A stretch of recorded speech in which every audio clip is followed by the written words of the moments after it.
I've been silent for far too long.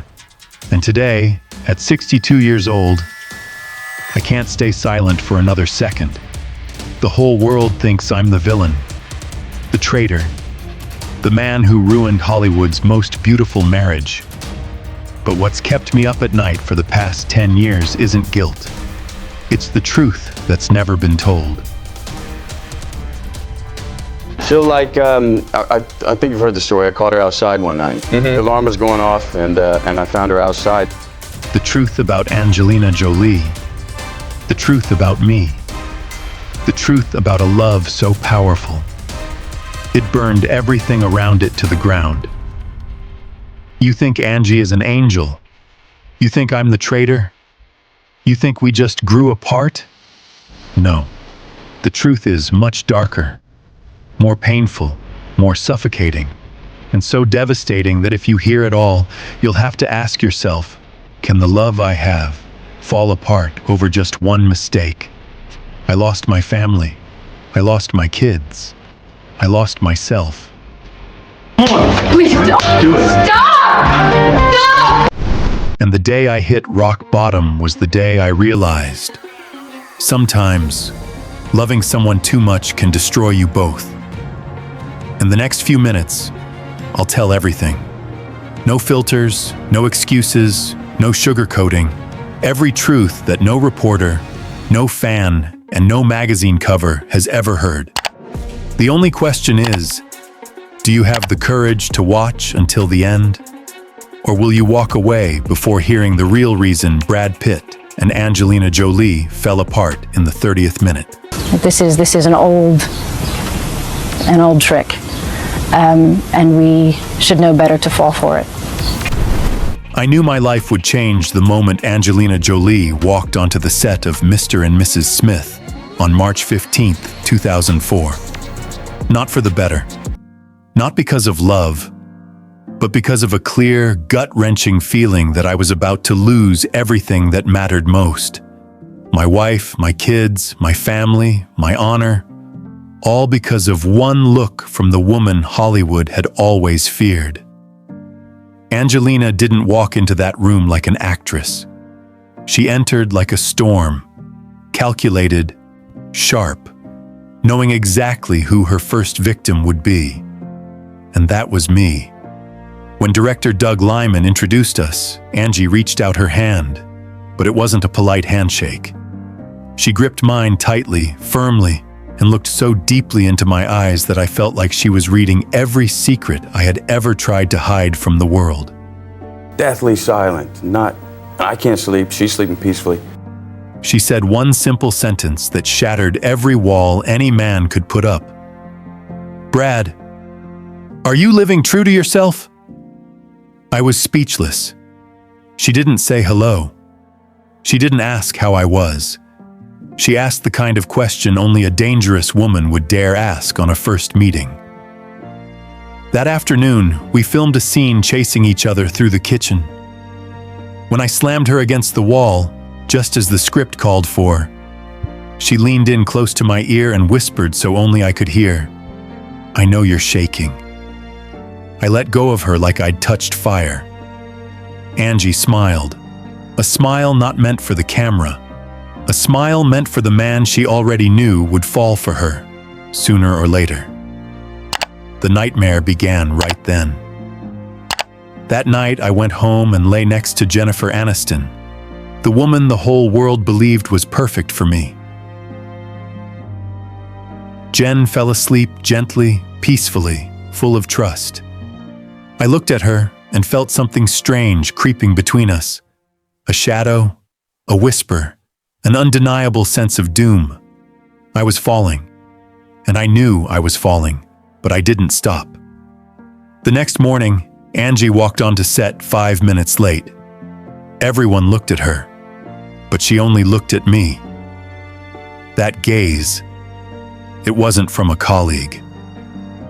It felt like she was testing how long I could last before I self-destructed. During a rehearsal scene, I caught myself staring at her for too long. She walked up, leaned in just inches from my face and said, "Don't look at me like that. unless you're ready to regret it for the rest of your life. The problem was, I didn't look away. I felt a terrifying truth settle in. The two of us shouldn't be near each other, shouldn't talk to each other, shouldn't be in the same room. We shouldn't. But fate kept pulling us together. For a whole week, every scene between us felt like fencing, not acting. A duel between two souls searching for each other in the dark, even knowing the damage it would cause. On Friday night, Doug Lyman called cut. As Angie walked past me, she dropped a line that haunted me for the next 4 nights. "Brad, is your family strong enough to survive me?" That wasn't a question. It was a warning. A warning I wasn't clear-headed enough to hear. And the moment I didn't answer, that's when it all began. The affair, the betrayal, the storm. It was all meant to happen. I used to think affairs happened when someone was weak, someone got tempted. But what happened between me and Angelina Jolie wasn't like that. We crashed into each other. We were both wrong, both reckless, both destructive, both addicted to each other in the most terrifying way. No one seduced the other. No one led the way. No one was dragged along. We were just two damaged souls, starved for warmth, pushed into the same room, and the rest was a disaster. It all began on the night of March 28, 2004, in a small room behind the set. We stayed late to rehearse a gunfight scene. It was pouring outside. The entire set was pitch black, except for one flickering yellow bulb. Just enough light to see Angie's face, exhausted but so breathtaking it left me stunned. She placed the gun on the table and sat down, out of breath. I walked over and asked, "Are you okay?" But instead of answering, she looked at me. A look so intense I stepped back, knowing it no longer came from a colleague. She said, "Brad, we've gone too far." I replied immediately, "No, we went too far the moment we met." Angie laughed, but it was a laugh full of sadness, not joy. She stepped in close, just inches away, chest nearly touching mine. Then she said something I still don't know was the truth, or something we both wanted to believe. "You know what the worst part is? I tried to stay away from you. But the more I did, the more I wanted you." I swallowed hard. That terrible feeling, knowing you're about to destroy your life but unable to stop, devoured me like fire sweeping through dry grass. I didn't lie. I didn't pretend. I said exactly what I felt. "Me too. I don't know what this is, but I can't stop." And right then, Angie did the one thing that shattered every boundary. She lifted her hand and placed it on my chest. Not gently. It was a trembling touch, like she had just crossed a door that could never be closed again. I could hear my heart beat like a hammer in my chest. I placed my hand over hers. Neither of us pulled away. It wasn't our first kiss. We didn't kiss in that moment. But that was when we truly betrayed everything. The next day, I avoided looking at Angie while filming. But every time I glanced over, she was looking at me. And that look, painful, hungry, scared, yet so full of resolve, told me this wasn't something we could stop. A week later, we filmed the scene where the Smiths argue and then tear into each other. The shoot lasted nearly an hour. Chaotic, violent, filled with heavy breathing and accidental touches that we both knew were anything but. When the director finally yelled, "Cut!" Angie grabbed my hand under the table, squeezed it hard, then let go instantly, like a jolt of electricity. She whispered, "Brad, I'm scared of what we're about to do." I said, "So am I, but I'm more scared of stopping." That night, we had our first affair. Not in some luxury hotel, not in a private suite, but in the costume room on set. A small room, the smell of new fabric and rain-soaked earth still on our clothes. Angie opened the door first. I locked it behind us. She spoke softly, her voice trembling like someone about to do the most sinful thing of their life. "Brad, once we start, there's no way back." I answered with the most honest words I've ever said to a woman. I was never going back. When she held me, I knew everything had fallen apart. My marriage, my honor, the image of my family in the public eye. But what hurt the most was, I wanted her.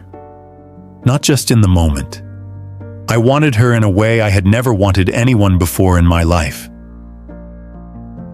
The next day, I tried to act normal around the crew, but Angelina didn't. How could Angie pretend? She's always lived her truth, even when it cuts deep.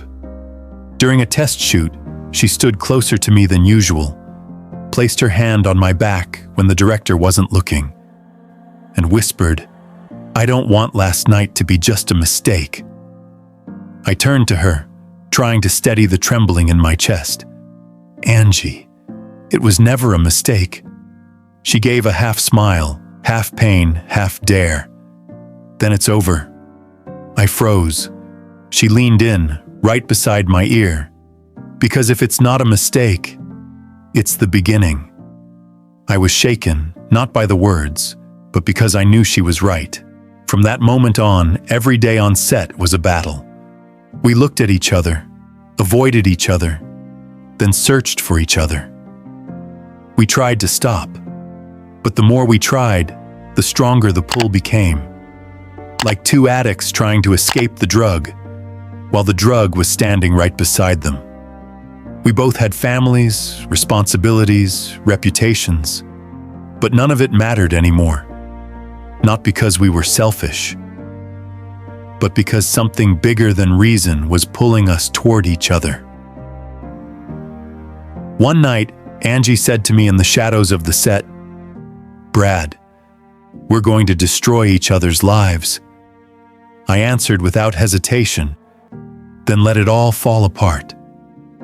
And that was the day everything broke open. The day Hollywood caught the scent of a scandal, a real storm waiting to explode.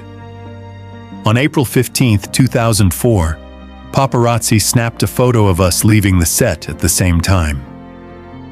We weren't walking side by side, but just standing under the same awning was enough for the storm to begin brewing. The media is a wild animal. It doesn't need proof. It just needs blood. And mine was the richest scent in Hollywood at the time. Rumors spread like fire. Jennifer called me late one night. "Brad, is there something you need to tell me?" I stood frozen in the living room. The phone was burning in my hand. I could have lied. I could have stayed silent. But instead, I said the one sentence that shattered our marriage on the spot. "Jen, I'm not sure things are the same anymore." There was a long silence on the other end. Then her voice cracked. "I knew it. I knew it. Your eyes have changed." That sentence killed me on the spot. I loved Jennifer in the gentlest way, but with Angie, I was out of my mind. The next day when I walked onto set, Angie looked at me, fear and brutal truth in her eyes. "You told her, didn't you?" I didn't need to answer. She already knew. Angie sat down in the chair, her hands shaking.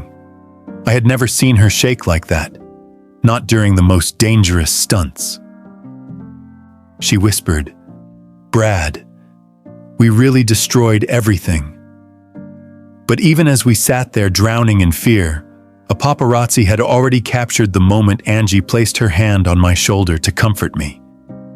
Just a human gesture, a reflex. But through Hollywood's lens, it became, "Brad Pitt betrays Jennifer Aniston. Angelina Jolie is the other woman. And within hours, the whole world exploded. Jennifer called again. This time, she was sobbing. "Brad, they're saying you love her. Tell me it's not true." I bit my lip until it bled, but I couldn't say the words she needed to hear. I stayed silent, and that silence was the cruelest answer I've ever given in my life. The days that followed were hell. I couldn't go home because paparazzi were swarming outside my door. I couldn't walk onto set without 50 cameras shoved in my face. I couldn't even text Angie without trembling, knowing that one leaked message could destroy both our careers. But the worst part was, I couldn't stop wanting her. While the media crucified Angelina as the homewrecker, she started falling apart. I remember one night in the makeup room, Angie collapsed into the chair, her hands covering her face. Her voice cracked as she said, "Brad, they're calling me a monster. I brought my kids home. I don't want them seeing their mother on magazine covers like this." I knelt down in front of her, held her face in my hands and said, "Angie, I'm here. I'm not going to leave you alone." But even as I said it, I knew I was lying. I couldn't be by her side all the time. I couldn't protect her from the world. All I could do was watch her get torn apart day after day. The pressure kept building. The director had to pull us aside and say bluntly, "You two are turning a movie set into a war zone." The audience was dissecting our every move. Once, during a scene in the car, Angie accidentally touched my leg. Paparazzi caught it from a distance. The headlines exploded. New evidence? Brad Pitt and Angelina Jolie get intimate on set. On May 1st, 2004, Jennifer flew to the set. She wanted to confront it. When I saw her standing beside my trailer, it felt like my heart hit the floor. She looked at me with eyes I'll never forget. Sad, hurt, but not hateful. She asked directly, "Do you love her?" I was frozen. Jen stepped closer, placed her hand on my chest, where my heart was pounding out of control. "Brad, if you love her, I won't try to stop you, but I need to hear it from you." I closed my eyes and whispered, "I think I'm falling in love with her." Jennifer broke down in tears, not loud sobs, but the silent kind, the kind that crush you from the inside, like her heart was being ripped apart. She said one sentence before walking away. "I hope you're right, because if you're wrong, you'll lose everything." I collapsed onto the ground after she left. Angie was standing in the distance, hidden in the shadows, too afraid to come closer. I looked at her, eyes full of despair. I just destroyed the life of the best woman I've ever known. Angie looked at me, her eyes red and filled with pain. "And I just destroyed myself to love you." From that day on, the scandal wasn't a rumor anymore. It became a truth carved into the skin of all three of us. Angelina started losing sleep. I started drinking more. Jennifer began to withdraw from everything and everyone. The three of us sank into three separate hells, and Hollywood, merciless as ever, poured fuel on the fire. But the most terrifying part was still yet to come. The scandal had pulled all three of us into the storm, but it wasn't until 2016 that the storm reached its full destructive force. People called it the fateful flight, but to me it was the moment my heart, my career, my marriage, and my dignity all crashed at once, like shards of metal falling from the sky. That morning, we boarded a private jet from Nice to Los Angeles. I remember the exact feeling as I stepped onto the stairs, a chilling premonition, like a cold hand gripping the back of my neck. Angelina went up first. thinner, more tense, no longer with that defiant spark in her eyes. All that was left was the deep exhaustion of a woman who had gone too far and no longer knew the way back. The kids sat quietly, not playing like they usually did. No one knew that flight would become the story that shook the entire world. Mid-flight, Maddox and Pax got into a heated argument. I stepped in. Angelina stepped in. Everything spiraled into chaos inside that cramped cabin. Angelina rushed forward, voice trembling. "Brad, don't escalate this!" But I, tense, exhausted, pushed to the edge, couldn't stay calm anymore. I shouted, "We're falling apart because of you!" Angelina snapped back instantly, her eyes tearing through me. "No, because of you! You're the one who destroyed this family first!" We were just centimeters apart. Two people who once loved each other to the core, now on the verge of destroying each other with words alone. Amid the shouting, Maddox stepped between us and yelled, "Stop!" The way he looked at me, like I was the enemy, shattered me in an instant. I wanted to hold him. I wanted to tell him I wasn't a monster. But in that moment, I didn't deserve to hear the word Dad. Angelina pulled Maddox aside, held him like I was a threat to them both. I wanted to drop to my knees and beg for forgiveness, but instead, I just stood there, shaking, broken, in agony, and turned away because I couldn't bear the hatred in my own son's eyes. When the plane landed, it wasn't over. It was just beginning. Within 24 hours, I was under investigation by the FBI for child abuse. I didn't touch my son. I didn't harm him. But I knew, sometimes in life, the truth doesn't matter as much as what people believe. And in that moment, I became the hunted by the very nation that once saw me as an icon. Angelina filed for divorce just days later, citing irreconcilable differences. But the world knew it was more than that. It was a bomb that exploded in front of millions. I remember when my lawyer called and said, "Brad, she's filed." It felt like someone swung a hammer straight into my chest. I collapsed onto the floor, hands over my head, and for the first time in months, I cried. Not out of rage, but because I knew I had lost the woman I once set my entire world on fire to be with. But the tragedy didn't end there. Angelina filed for full custody. That meant I could lose everything that made me a father. The children I once cared for, held, sang to, played with under the sun, were now just small silhouettes I could only watch from an invisible distance. I couldn't see them when I wanted. I couldn't be there when they cried. I couldn't explain, couldn't make things right, couldn't hold each of them and tell them I was still their dad. I was banned from seeing my kids for a period of time. Banned, like a criminal. At 52, my career hit rock bottom. Studios froze projects. The press painted me as a monster who couldn't control his rage. The internet called me a cheater, a bad father, a washed-up actor. I looked back at every photo, every role, every interview, and suddenly, it all felt ridiculous. I, Brad Pitt, the man once adored by the world, couldn't step outside without feeling ashamed of the face I saw in the mirror. The night Angelina left the house with the kids, I stood alone in the massive living room. Everything was still in its place. Photos of the children on the shelves, the shirt Angie forgot, the half-finished cup of tea she left behind.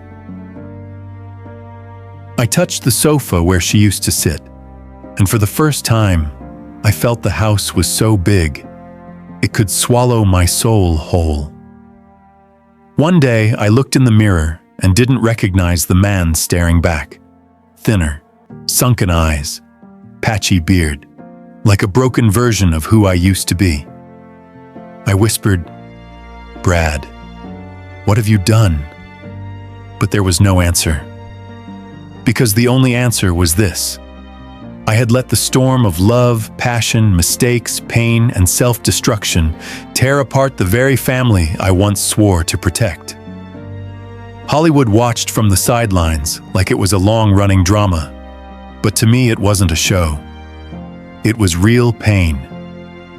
It was the nights I stayed awake holding my phone, waiting for a message from one of the kids.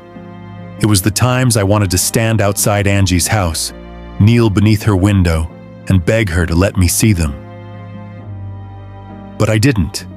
I didn't want to make things worse. And in that most brutal moment, I realized, love can build a castle, but with a single sweep of the hand, it can also bring it crashing down. And we were the living proof. I hit rock bottom in 2016, but the thing is, hitting rock bottom didn't kill me. It woke me up. I knew that if I kept hiding, kept drinking, kept running from the pain, I would lose everything forever and never crawl out of the mud. One night, sitting alone in that empty house, staring at my reflection in the glass, I told myself, "Brad, if you don't save yourself, no one else can." And I did the one thing I'd feared my entire life. I checked myself into treatment. I got sober. I detoxed. I faced the pain without running. On the first day in recovery, they asked me, "Who are you?" And I didn't answer with Brad Pitt, actor, or father of 6, or Angelina Jolie's ex-husband. I said, "I'm a man who hurt his family, and I want to make it right."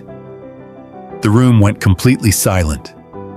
For the first time in years, I said the truth, without dressing it up in Hollywood shine. I remember the nights sitting in a circle with other men, listening to them talk about their failures, and I realized I wasn't alone. I was just another human being trying to survive after losing everything. For the next 2 years, I cut alcohol completely. I learned to meditate. I learned to be quiet. I learned how not to react on impulse. There were long nights I wanted to text Angelina, to apologize, to say I still loved her in some way.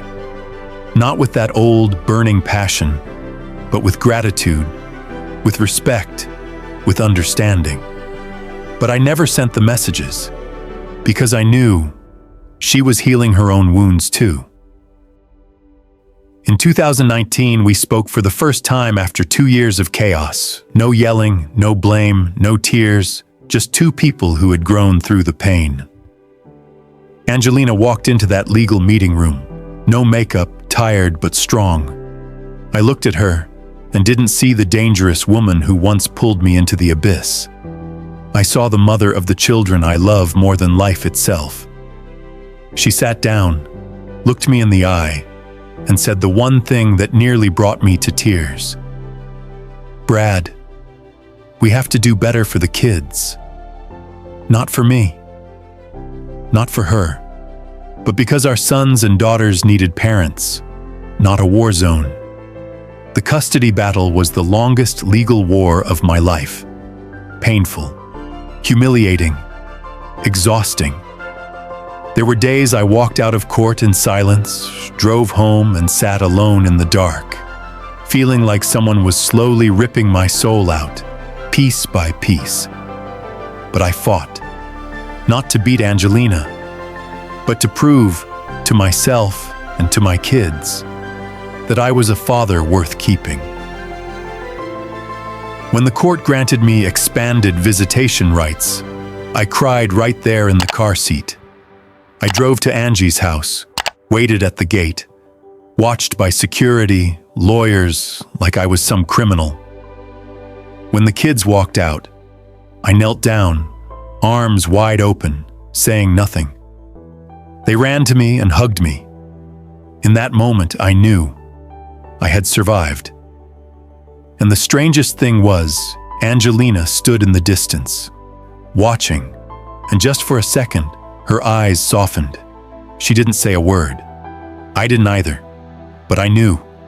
We had been through war, and now we had to learn to be friends. In 2021, the press exploded again when the case dragged on. They said I won custody. They said she pushed back. They said everything. The whole world watched. But no one knew that behind the scenes, we were learning how to talk kindly, how to let go of the past, how to see each other, not as enemies, but as two people who once loved each other with everything they had. As of now, in 2025, I can finally say this truth without shaking. Angelina and I are no longer in love, but we don't hate each other. We communicate for our kids, not out of resentment. We respect each other's space.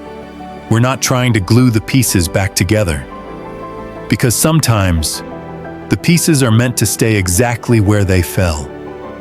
As for me, I've returned to work, but I'm no longer the legendary Brad Pitt, the box office star, the sexiest man alive. I'm just Brad, a 61-year-old man making films out of passion, not ego. I live more simply now. I drink tea instead of alcohol. I go running every morning. I read every night. I plant flowers. I raise dogs. I've learned how to bake bread. And the crazy thing is, I've never felt this kind of peace in my life. My children, the ones who once watched us fall apart, are growing in their own ways. Some are still angry with me. Some are closer. Some stay silent. Some just need time. I understand. I wait. I don't demand. Love is not something you can force. All I can do is prove day by day that their dad is still here, no longer running away. As for Angelina, she's still strong, still protecting the kids like a warrior. Still the woman I respect most, even though she was once the deepest pain of my life. We're no longer Brad and Angie. We are the father and mother of 6 children. And sometimes, when I look back, I know this much. Every storm was necessary for 2 people to finally grow up. Our marriage collapsed. My career fell apart. Our family broke. But from those ashes, a new version of me was born. Calmer, more honest, more kind. And I think that's the only thing I ever truly want my kids to see in their father. Do I have regrets? Yes. Hundreds. Thousands. But if you asked me whether I would change the past, I'm not sure. Because without the darkest nights, I never would have found myself.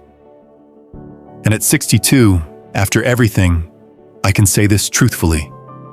I lived. I loved. I failed. And I became the worst version of myself.